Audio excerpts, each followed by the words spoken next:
ിലും കോട്ടയിലും വരുന്ന സാരിയാണ് നമ്മൾ ഇന്നത്തെ ഈ വീഡിയോയിൽ ഇൻക്ലൂഡ് ചെയ്തേക്കുന്നത്. നമുക്ക് സാരിയുടെ സെൻറ്റർ പോർഷൻ ഫുള്ളായിട്ടും ഓർഗൻസ ഫാബ്രിക്കിലാണ് വരുന്നത്.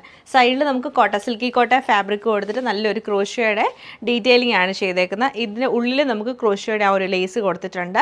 നല്ലൊരു കളർ കോമ്പിനേഷനാണ്. ഇത് ഓഫ് വൈറ്റ് ബ്ലാക്കും വന്നിട്ട് സെൻറ്ററിൽ നമുക്കൊരു ബ്രൗണിൻ്റെ ഒരു ടോണാണ്. അതിൽ ഓൾറെഡി ഒരു സെൽഫ് പ്രിൻ്റ് ഉണ്ട്. അതിന് മുകളിലൂടെ ചെറിയ ചെറിയ ബ്ലോക്ക് പ്രിൻറ്റും കൊടുത്തിട്ട് ഹൈലൈറ്റ് ചെയ്തിട്ടുണ്ട്. പല്ലു നമുക്കൊരു ക്രോഷ്യയുടെ ലേസ് വെച്ചിട്ടാണ് ഡിവൈഡ് ചെയ്തേക്കുന്നത്. പല്ലു ഫുൾ ഇങ്ങനെ ഒരു പ്രിൻറ്റും അതിലൊരു ബ്രൗൺ കളറുള്ളൊരു ചെക്ക് പാറ്റേണും കൂടെ വരുന്നുണ്ട്. ബ്ലൗസ് പീസ് നമുക്ക് വരുമ്പോൾ സെയിം ഈ ഒരു ബോർഡറാണ് വരുന്നത്. അതിൻ്റെ സൈഡിൽ ഇങ്ങനെ ക്രോഷ്യയുടെ ലേസും കൊടുത്ത് ഹൈലൈറ്റ് ചെയ്തിട്ടുണ്ട്. ഇങ്ങനെയാണ് ഈ ഒരു സാരിയുടെ പാറ്റേൺ നമുക്ക് വന്നേക്കുന്നത്. ഈ ഫാബ്രിക് തന്നെയാണ് ഈ ഒരു സാരിയിലും യൂസ് ചെയ്തേക്കുന്നത്. അത് നല്ലൊരു ഓഫ് വൈറ്റും ബ്ലാക്കും ഡാർക്ക് ഒരു മജന്ത ടോണിലും വന്നിട്ട് 4 സൈഡിലും ക്രോഷ്യയുടെ ലേസ് കൊടുത്തിട്ട് ഹൈലൈറ്റ് ചെയ്തേക്കുവാണ്. അതുപോലെ തന്നെ ബ്ലൗസ് പീസ് വരുമ്പോൾ സെയിം നമുക്ക് ഈ ഒരു ബോർഡറാണ് വരുന്നത്. ഓവറോൾ ഇങ്ങനെയാണ് ഈ സാരിയുടെ ഒരു പാറ്റേൺ നമുക്ക് വന്നേക്കുന്നത്.